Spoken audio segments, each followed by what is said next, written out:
Hello students, मैं हूं अनीता। आशा करती हूं आप सभी अच्छे होंगे और अपनी पढ़ाई भी अच्छे से कर रहे होंगे। तो आज हम करने जा रहे हैं वर्कशीट नंबर 43। साइंस की वर्कशीट है 10th क्लास की। ये है तत्वों का आवर्त वर्गीकरण। तो ये नया चैप्टर शुरू होने जा रहा है, तो उसका एक इंट्रोडक्शन है। ठीक है, तो आपको ये इसलिए है कि जिससे कि एक चैप्टर में इंटरेस्ट क्रिएट हो, जिससे आपको ये पता चले कि हाँ, ये चैप्टर कैसे शुरू हुआ, हम इसको क्यों पढ़ रहे हैं और क्या इसमें खास बात है। तो इसके अकॉर्डिंग सबसे पहले हमारे आसपास के पदार्थ तत्व मिश्रण एवं यौगिक के रूप में उपस्थित रहते हैं। ठीक है, तो हमारे आसपास के जो पदार्थ हैं जितने भी, वो कैसे उपस्थित, या तो तत्व की फॉर्म में होंगे, जैसे कार्बन के एलोट्रॉप्स हमने पढ़ाए थे। ग्रेफाइट है, ग्रेफाइट में क्या है, सारे कार्बन कार्बन के ही एटम्स हैं, परमाणु सारे कार्बन के हैं। ठीक है, तो ऐसे ही मिश्रण की फॉर्म में, मिश्रण जैसे हो सकता है जो हवा है, एयर है, वो कई सारे एलिमेंट्स का मिक्सचर है। ठीक है, और यौगिक जैसे NaCl है।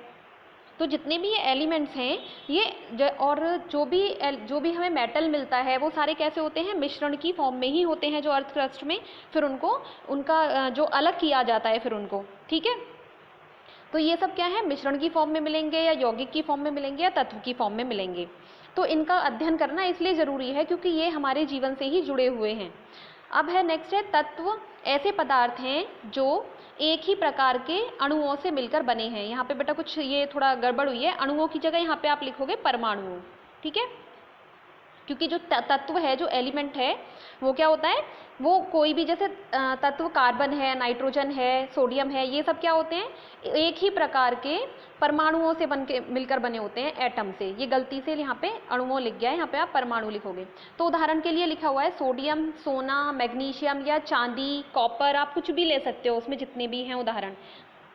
देखिए ना आपने, आवर्त सारणी होती है जो, जिसमें हाइड्रोजन, हीलियम और लिथियम ये सारे बने होते हैं, बहुत सारे जो स्क्वायर बने होते हैं उनमें लिखे होते हैं। तो ये उसी के बारे में है। अब है वर्गीकरण की आवश्यकता। वर्गीकरण की आवश्यकता क्यों पड़ी? तत्वों को सुव्यवस्थित ढंग से पढ़ने के लिए तथा उनके अध्ययन को आसान बनाने हेतु उनको वर्गीकृत किया गया। ठीक है, जिससे कि उनका अध्ययन आसानी से किया जा सके। क्योंकि कितने सारे हैं यहाँ पे दिखाया ना, अभी तक 118 तत्व ज्ञात हैं। इनमें से केवल 98 तत्व प्राकृतिक रूप में पाए जाते हैं। तो 118 तत्व हैं, तो उनका पढ़ना बहुत मुश्किल है, इतने सारे तत्वों की स्टडी करना। इसलिए अगर उनको क्रम में लिख देंगे तो बहुत अच्छा होता है। जैसे हमारे स्कूल में भी इतने सारे बच्चे होते हैं, अगर वो बच्चे क्लासेस में डिवाइड ना हो, कि जैसे डेटा क्लास टीचर के पास होता है बच्चों का, तो क्या है, वो इजी हो जाता है उनका सारा डेटा रखना कि हाँ कौन बच्चा कहाँ का है, क्या, ये सब चीज़ें। तो ऐसे ही एलिमेंट्स भी 118 हो रहे थे, और इनको ज़रूरी था कि उनका जो नेचर है, जो उनकी रिएक्शन कैसे करते हैं, क्या है प्रॉपर्टीज़ के हिसाब से उनको एक तरह से वर्गीकृत करना, जिससे कि कम मेहनत में, कम टाइम में और अच्छे से उनकी स्टडी की जा सके। तो सबसे पहले ज्ञात तत्वों को धातु एवं अधातु में वर्गीकृत किया गया। सबसे पहले क्या किया गया, तत्वों को धातु और अधातु में अलग अलग वर्गीकृत किया गया। जैसे हमारे पास धातु भी होते हैं और अधातु भी होते हैं। ठीक है, ये हम पहले पढ़ चुके हैं। जैसे जैसे तत्वों एवं उनके गुण धर्मों के बारे में हमारा ज्ञान बढ़ता गया, वैसे वैसे उन्हें वर्गीकृत करने के प्रयास किए गए। तो जैसे जैसे क्या था, शुरू में तो नहीं पता होता कि कोई भी मतलब किसके क्या गुण है। जैसे जैसे रिसर्च होती है, जैसे जैसे पता चलता है, तो ऐसे पता चलता गया कि हाँ इसके ये वाले गुण हैं, इसके ये वाले गुण हैं। और उसी तरीके से जो ये आवर्त सारणी के वर्गीकरण के जो जितने भी कॉन्सेप्ट थे वो चेंज होते गए।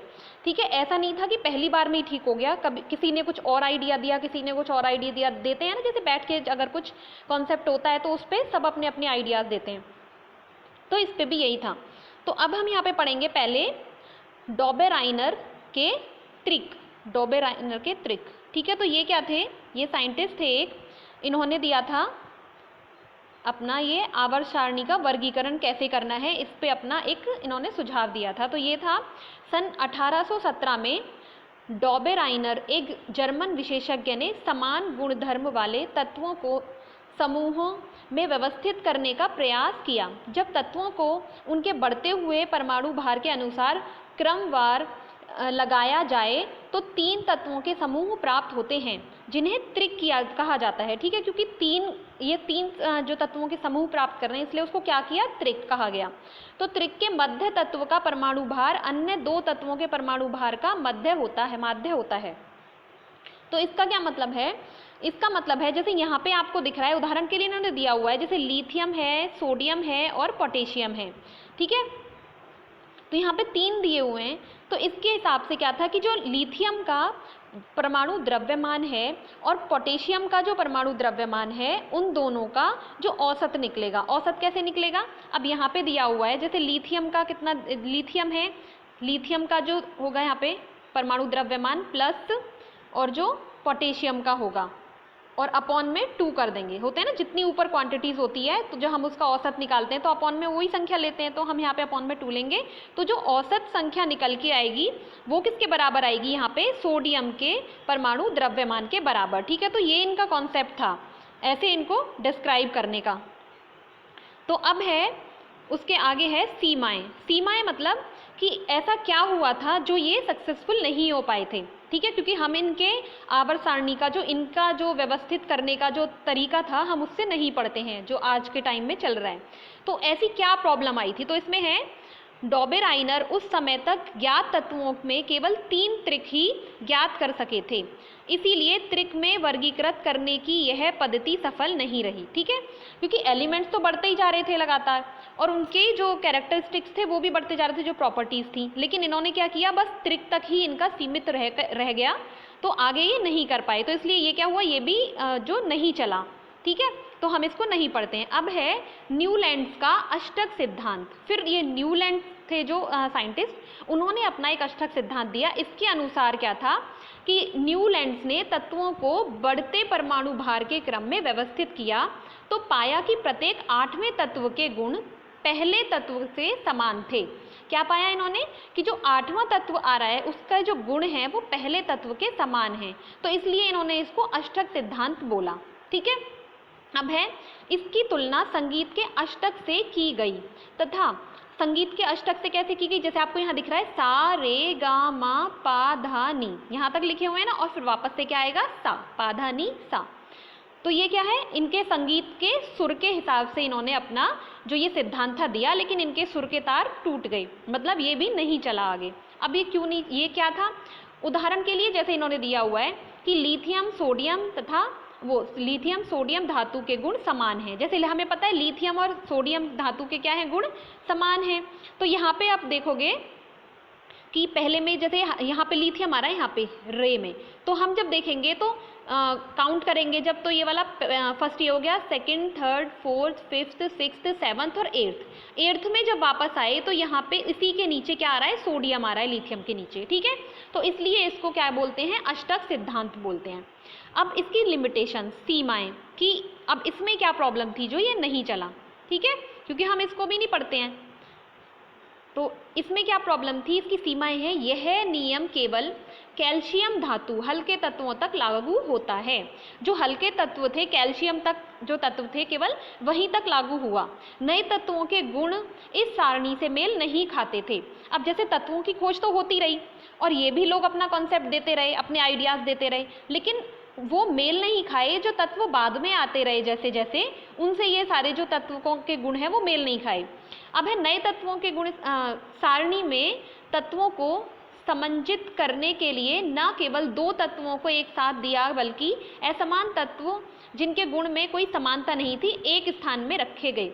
तो इसका क्या है, जैसे यहाँ पे आपको दिख रहा है कोबाल्ट और निकल दोनों एक ही साथ रखे हुए हैं, तो इन्होंने दो जो तत्व थे वो एक ही उसमें रख दिए, एक ही जो उसकी जो सारणी थी, सारणी की जो लाइन थी एक में ही रख दिए इन्होंने, तो उससे पता चलता कि कोई क्लियरिटी नहीं थी, इसलिए ये भी नहीं चला। तो अब है, तो बेटा ये एग्जाम पॉइंट ऑफ व्यू से इम्पॉर्टेंट नहीं है, ये केवल क्या है, एक जो चैप्टर शुरू हो रहा है उसका आपको इंट्रोडक्शन दिया जा रहा है कि एक साथ से ऐसा नहीं हुआ था कि आवर्त सारणी निकल के आई है और किसी ने मतलब परफेक्शन के साथ एक ही साथ बना दी, तो वो आपको बता रहे हैं कि कैसे कैसे इसमें चेंजेस हुए और किस हिसाब से आवर्त सारणी में रखे गए हैं। ऐसा नहीं है कि रैंडमली उनको रख दिया गया है, उसके लिए बहुत मेहनत की गई थी, ठीक है। तो अब है इसके क्वेश्चंस। पहला है, तत्वों को वर्गीकरण करने की आवश्यकता क्यों थी, ठीक है। दूसरा है इसका, ऐसे 3 तत्वों के नाम लिखो जो डॉबेराइनर के त्रिक दर्शाते हैं, ठीक है। तो हम इसके क्वेश्चन आंसर देख लेंगे। तो क्वेश्चन आंसर हम इसके यहाँ से देखेंगे। पहला क्या है, तत्वों का वर्गीकरण करने की आवश्यकता इसलिए थी क्योंकि तत्वों की बढ़ती संख्या के साथ उनके गुणों का अलग अलग अध्ययन करना अत्यंत कठिन होता जा रहा था। ठीक है, इसलिए जिससे कि उनका व्यवस्थित अध्ययन आसानी से किया जा सके, इसलिए क्या था, उनका वर्गीकरण जरूरी था। दूसरा था, इसमें क्या लिखोगे आप, 3 जो तत्व पूछे हैं, पहला लिथियम, सोडियम और पोटेशियम। ठीक है, अब तीसरा क्वेश्चन हम देख लेते हैं कौन सा है। तीसरे क्वेश्चन में पूछा गया है कि न्यूलैंड्स के तत्वों को 8 तत्वों की क्षितिज पंक्ति में विभक्त किया गया है, सत्य या असत्य। ठीक है, तो हम कहाँ देखेंगे, हम ये न्यूलैंड्स का ये है, तो हमें यहाँ देखना है कि क्या ये कथन सत्य है या असत्य है। इसके हिसाब से 8 तत्वों की क्षितिज पंक्तियाँ, लेकिन यहाँ पे कितनी हैं, हम देखेंगे कितनी पंक्तियाँ हैं, 1 2 3 4 5 6 7। तो पंक्तियाँ तो क्षितिज ही हैं, लेकिन कितनी हैं, 7 हैं। ठीक है, तो ये वाला क्वेश्चन में क्या लिखोगे आंसर में, इसका लिखोगे नहीं। तो हम आकर इसका आंसर देख लेते हैं। इसमें क्या लिखेंगे, नहीं, असत्य। न्यूलैंड्स ने तत्वों को 7 तत्वों की क्षितिज पंक्तियों में विभाजित किया। ठीक है, हमने देखा ना, सारे गामा पाधा नी तक थे ना, तो ये क्या है, 7 तत्वों की 7 उसने पंक्तियां बनाई थी। अब है क्वेश्चन नंबर 4। क्वेश्चन नंबर 4 हम देख लेते हैं। तो बेटा क्वेश्चन नंबर इसका 4 है, न्यूलैंड्स के अष्टक नियम की 2 सीमाएं लिखिए। तो आप ये वर्कशीट में से ही लिखोगे 2 सीमाएं इसकी। पहली, यह नियम केवल कैल्शियम धातु हल्के तत्वों तक लागू होता है, और दूसरे में आप लिख सकते हो कि जो तत्वों के गुण इस सारणी से मेल नहीं खाते, या फिर इन्होंने एक ही लाइन है उसी में क्या किया हुआ था, 2 तत्वों को रखा हुआ था जिनके गुण समान भी नहीं थे। आप इसमें से कोई भी 2 लिख सकते हो। तो नेक्स्ट क्वेश्चन है, क्या नीचे दिए गए तत्वों के समूह डॉबे-राइनर के त्रिक के रूप में वर्गीकृत किए जा सकते हैं। तो डॉबे-राइनर का त्रिक क्या था, उसमें उन्होंने बस ये बोला था कि जो पहला वाला है और जो बीच वाला जो है तत्व, उसका क्या होगा, जो परमाणु द्रव्यमान है वो बराबर होगा। जैसे अगर यहाँ पे इन्होंने पूछा हुआ है, ये दिया हुआ है सोडियम, सिलिकॉन और क्लोरीन, तो हम यहाँ पे करके देख लेंगे। उनके हिसाब से क्या था, जैसे इसका जो परमाणु द्रव्यमान और इसका जो परमाणु द्रव्यमान होगा, इनका औसत का इसके बराबर आएगा, बीच वाले के बराबर। तो हम यहाँ देख लेते हैं, इसका परमाणु द्रव्यमान है सोडियम का 23 + 35 है क्लोरीन का, तो बटे में हम 2 करेंगे, क्योंकि यहाँ पे 2 डिजिट हैं। तो पता है ना आपको, जब औसत निकालते हैं तो जितनी संख्या ऊपर होती है बटे में हम वही रखते हैं। तो 58/2 हम करेंगे तो कितना निकल के आए, 29। तो ये क्या है, ऑलमोस्ट बराबर ही है उसके। ठीक है, तो इसके आंसर में लिखेंगे नहीं, उस वाले को फॉलो नहीं करता है, क्योंकि सभी तत्वों में समान गुण नहीं हैं। हम देख रहे हैं ना कि सोडियम, सिलिकॉन और क्लोरीन ये तो समान है ही नहीं, क्योंकि सोडियम क्या है, एक धातु है, और सिलिकॉन हो गया, क्लोरीन हो गया, ये तो अधातु हैं। तो ये बिल्कुल गलत रखे हुए हैं, क्योंकि इनके गुण ही नहीं मिल रहे हैं, तो ये बिल्कुल गलत था। तो यहाँ आप इसका आंसर ऐसे लिखोगे। दूसरा वाला है, बेरिलियम, मैग्नीशियम और कैल्शियम का पूछा हुआ है, तो इसमें लिखोगे हाँ, क्योंकि इन सभी तत्वों के समान गुण हैं। ये क्या है, सभी तत्वों के गुण समान है, सारे ही मेटल हैं ये। और मैग्नीशियम का द्रव्यमान लगभग बेरिलियम और कैल्शियम के परमाणु द्रव्यमान का औसत है। ये देख लेंगे यहाँ से, 9 किसका है, बेरिलियम का है, और 40 किसका है, कैल्शियम का है। बटे में हम 2 लगाएंगे, और ये कितना आया, 24.5, और इसमें कितना है, 24। तो लगभग क्या है, बराबर है। तो आप इसका आंसर इस तरीके से लिखेंगे। ठीक है स्टूडेंट्स, तो मैं आशा करती हूँ कि आपको ये वर्कशीट समझ में आई होगी। अगर आपको समझ में आई है तो लाइक करें और चैनल को सब्सक्राइब करें। Thank you.